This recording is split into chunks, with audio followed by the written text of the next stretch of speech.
Hey now, PD Grizz here. To my returning subscribers, welcome. Hi, how you doing? Hope your life is going outstanding. Anyway, this week in knives, I will show what I picked up, what I got in the mail this week as of today. First up, I got a bunch of knives. I'm only going to show a few of them because I could spend, way too long showing a bunch of knives I've shown before. So we've got our basic waiter here. Got the corkscrew on the back. Got the toothpick. Got the tweezers. I got a split ring I'll throw on there. They're good to keep around extras. Occasionally you get them without it. We've got the later version of the combo tool with the half stop and the stripping notch. Fantastic. Nice snap on this guy. And then we've got that main blade with the factory edge still on it. Still hair popping sharp. She's a beautiful, popping fresh even. 4-line tank stamp with the big V with the slightly larger letters in Victorinox. Still got that crossbow on the back though. Good to know. The next guy I got in that same lot is a little Econoline lumberjack. Today these are sold as the Walker and they have scale tools, but back then they were called the lumberjack. There's also a hard to find 91 millimeter lumberjack called the Lumberjack Big actually, but notice it has a hot stamped logo that's worn off, which is why I don't like the hot stamped logos. The inlay shields they reserve for their premium products, and they had these second versions that had that. What's cool about that is it takes a bantam and adds a saw to it. With the brushed finish, with the straight teeth. Outstanding. Notice that this guy now has the early version of the combo tool, which I believe dates to around 76 or 78 to roughly 82, something like that. But just, you'll see the contours are a little different on the top. This is the later combo tool, and on top is the earlier one. Notice the spine has two corners on it that are not present on the later one. So that is the Econoline lumberjack. Also in that set, this is actually a first from my collection. I have not had one of these before. This is a Recruit. Basically this is the simplest little standard model you can have. You know, not the Bantams are like ultralight. As far as a standard model, you do not have any back tools on this. It's very similar to the Cadet, except in a Celador version. So you get your scale tools, your toothpicks, your tweezers, your key ring, all that good stuff. Get your opening layer with the cap lifter, with the screwdriver, with the stripping knot. No half stop on this bad boy, so she dates to probably early 80s. We've got that can opener for opening up them tin cans with the Phillips head screwdriver. You know, you never know when you're going to have a Phillips head screw on your tin cans. Then we've got a pen blade. The luxurious, wonderful pen blade. Who doesn't love a good old-fashioned pen blade? And then we've got that main blade with the Victorinox logo with the big V and the border letters. And the crossbow from William Tell. The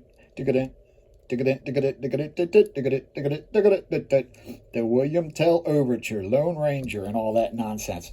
I wish Lone Ranger had used a crossbow. That would have been pretty bitchin'.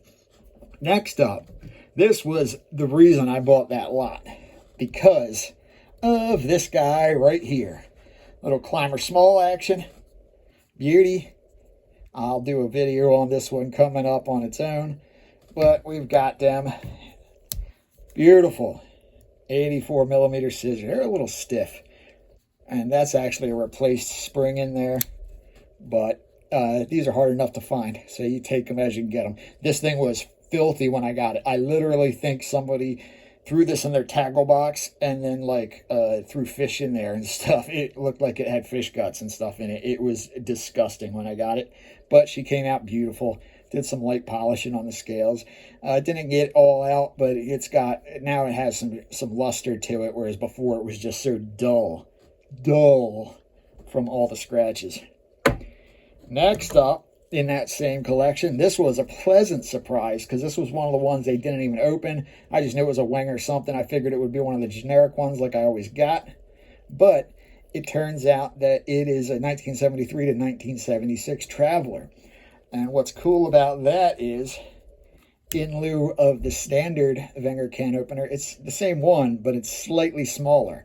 So when they first switched to the dog leg to the lobster claw in 1973, they were this size, and then they made them slightly bigger in 1976. So when you find these smaller can openers, you know exactly when the knife is from. Also, it has the pre-push-to-lock patented screwdriver. So this does not lock like the later ones do. Finally, another unique feature, actually not finally, is these scissors do not have the micro serrations on the edges like the modern ones do that so many people dislike. But I think they're outstanding either way. But super cool just to have that little variation. Finally, the big thing for this for me was I didn't have one of these. I've been looking for one of these. The Wenger 2D Phillips driver. Super cool. They traded the nail file or the clip blade for this. Has a little picture of a Phillips screw on there, so in case you were looking at this thing wondering, why did they just put a little nub with nothing on it? It actually drives Phillips very well. Fantastic. To me, they missed out by not putting the file edge on here. I think this would be great to serve both purposes. Yeah, it's a little short, but I would love to have that. If that file edge were on there, this would be very nearly my perfect Swiss Army knife. And then finally, my real prize this week, another early golfer. Well, at least early combo tool. The ones before this had a clip blade, but this is super cool. Golfers typically do not have the keychain. They may not ever have them, but I know they usually don't have them, at least, if not never have them. But what's cool about this is, again, we have the early version of the combo tool, which I believe dates to roughly 1976 to 1980, 1978 to 1980, thereabouts, despite what Victorinox says about these debuting in 1982 or something like that. I don't know. It's impossible to keep all this stuff straight. Once I date a knife, I really don't worry about remembering all that stuff. Got that outstanding main blade with the little V on the Victorinox. And William Tell's crossbow again. And then finally, last but not least, this is super cool. We've got this single leaf spring on the scissors. Now, if that combo tool really dated in 1982, there's no way this would have a single leaf spring. It would definitely have a V by then. On the 91 millimeters, the springs changed around 1974, 1975, and things tend to go a little later for the 84 millimeter versions. So that's why this might be as late as 1978, but I suspect it's somewhere around 1976. Anyway, that is my grabs of the week. Super stoked to have these little guys in my collection. Actually, that climber has been sold already, but it's going to make somebody very happy. I have a couple of them. I don't need to own every one, despite my instinct to own literally everyone I find. Gotta leave something for somebody else, right? You don't have to be greedy. Leave something for the needy. Anyway, I'll see you in the next one. Thanks for watching. Petey Grizz out.